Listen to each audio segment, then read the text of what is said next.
Well, I missed the very beginning of the time in Walnut Grove. I got here though in time to take the step-on tour. This is the Walnut Grove School. The high school part is over here. It used to be a high school. It's now just a K-8 school. It also has the Laurapalooza Walnut Library in it. It's just a school library.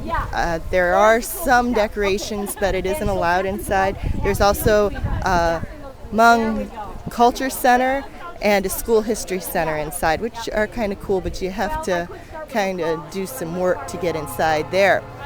Inside the high school is the auditorium, which is where they first did the Laurapalooza Walnut Grove pageant. They did it about 1 year there. It might have been 2. I'd have to look it up. But it was just very soon that they realized, and I totally appreciate this just from having done high school plays in May.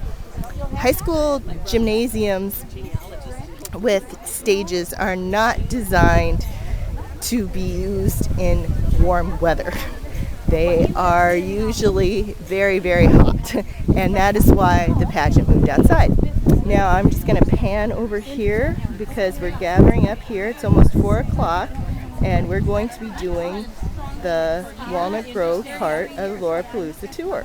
And I hope things are going on very well in Mankato, because I would just love to be able to be there and hear Cheryl Harness talk, but you can't do everything. Hi, I'm Renee Krentz. I will be the tour guide today for the Laura Ingalls Wilder tour here in Walnut Grove. What else would you like me to tell you right away? I'm not originally from here. My husband is, but I've lived here for like 34 years now. And I've done the tours for quite a few years already.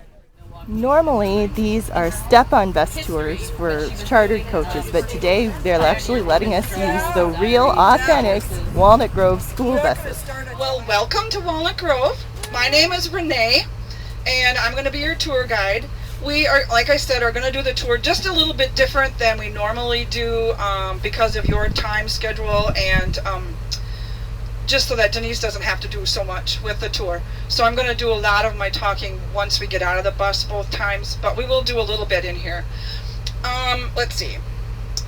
Well, when you arrived today, it was, if you had come with Laura, it would have been 1874, and at that time, Laura was 7, Mary was 8, and Carrie was 4. Give it a tug here. Oh my gosh. Okay. That hurts. Anybody else want to try? Go ahead.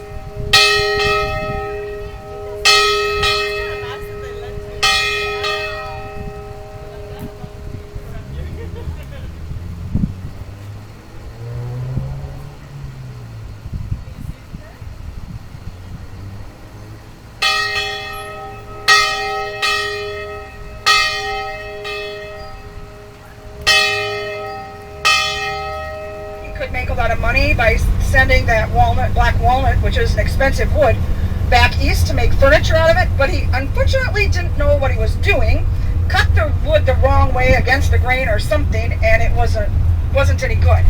So he didn't make any money, and we lost a grove of trees.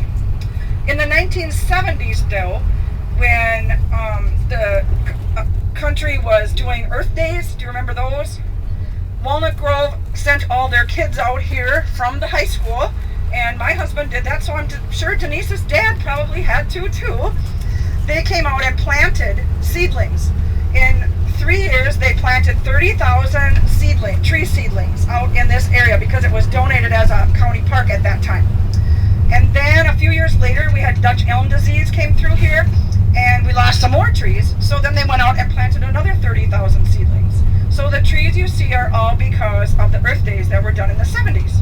Now, really, Walnut Grove is on the banks of the Plum Creek book, and 4 chapters in By the Shores of Silver Lake. So I'm not sure why Little House on the Prairie was picked for the name, but anyway, that's what it was. And they said the response was so overwhelming that a fall weekly show was planned, and it aired for 10 years until 1984 when they chose to blow up Walnut Grove.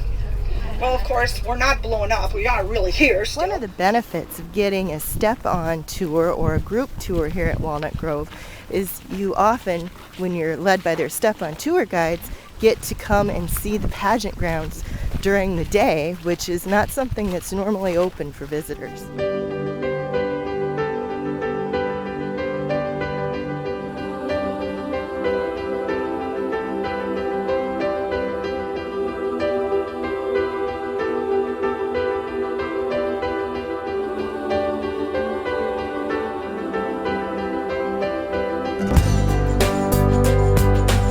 Never been, the reserved seating is well worth the money, and they're numbered, you can see on both sides.